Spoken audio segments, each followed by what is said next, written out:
Hello everyone, it's been a couple of weeks since I've been on here, but things have been pretty manic in here, mail order wise, so I've been just packing orders, making other products other than soap, and then yesterday I decided let's get back to soap making and do some filming because I've got time, and we had a little disaster, which you shall see.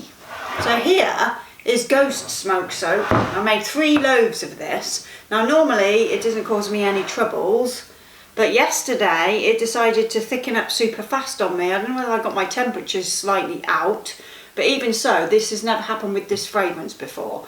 So something was just off. I haven't watched the footage back from the actual video. All I remember is going silent because I was just like, okay, and then I can remember mushing and swishing it and trying to like push it into the mould. So be very interesting to watch it back. I obviously will have watched it back by the time this video goes live, but yes, I might have to do a little narration over the top if I've sworn or something. I don't know. I don't think I did swear, but I was a bit like, oh, okay. So let's get to showing you how I made this, and then we shall do the cut and see what we got inside, and I'm pretty much going to guarantee there'll be air pockets. We shall see. Okay, so I'm just going to take the seeds out of the pod, which I've just split down the centre, and you can just open it up a little. It's very wet in there still because these are fresh pods in a sealed pack that I get from, I think these are from eBay. So you just want to run the knife gently through to extract the seeds, and I'll just pop them in a bowl for now.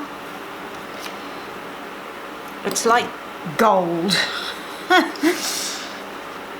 And I'll probably use 2 pods, so you don't get very much, but when it is in the soap it sort of disperses and you do actually get quite a bit.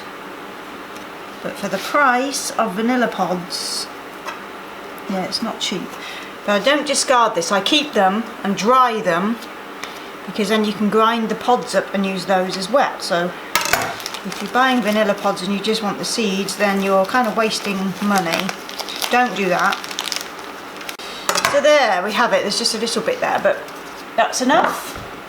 And let's get on with the rest. Okay, I just reached a very light emulsification stage here, and I'm going to add in my titanium dioxide because this is a white soap, and then we'll add those vanilla seeds as well. So let's get the white in.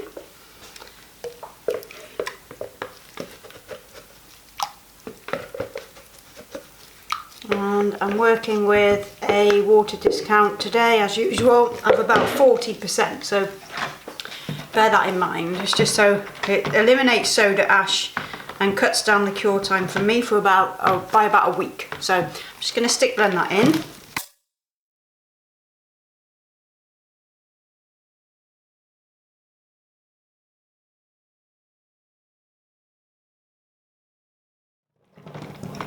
Okay, and now I'm going to add my vanilla seeds and stick blend those in.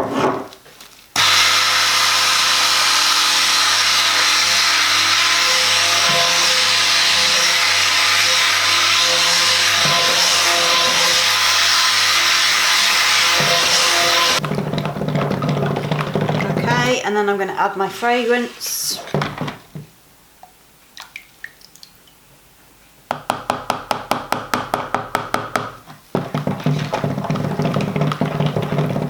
Just stir that in. Okay, just get that tablet out of the way and my phone out of the way. And bring the moulds over.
Well, that was a load of fun, wasn't it?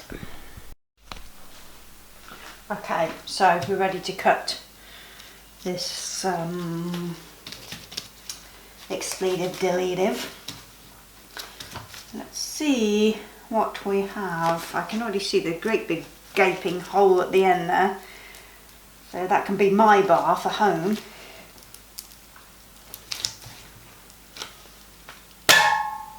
Oh, it's not too bad. That's okay. I've got a little nick out of the end there. So yeah, that bar's not so great, but that can be mine. Oh, it's not actually too bad at all. I'll tell you what though, there's some really strange sort of like texture on the bottom and on the sides, which I've had before when I first got the moulds. And that's not to do, it's to do with the soap batter obviously, but yeah, I reckon I just soaked maybe just a couple of, or a degree or so too hot. And I think that's why this has happened. So trial and error, although trial and error, I've made this soap a few times now and that never happened before. So there's one with a little hole and another one with a little hole. So maybe I'll be getting a few bars. Doesn't really matter. It doesn't really matter, but you know, it's like you're buying like handmade soap. You kind of know that there's going to be some areas where the soap isn't perfect, like you'd get, you know, like a milled bar from a factory or whatever. So it's not too bad, but I prefer not to have holes in the soap. We're selling soap, not cheese. Swiss cheese. Very odd. So I shall just have to keep an eye on my temperature the next time I make it.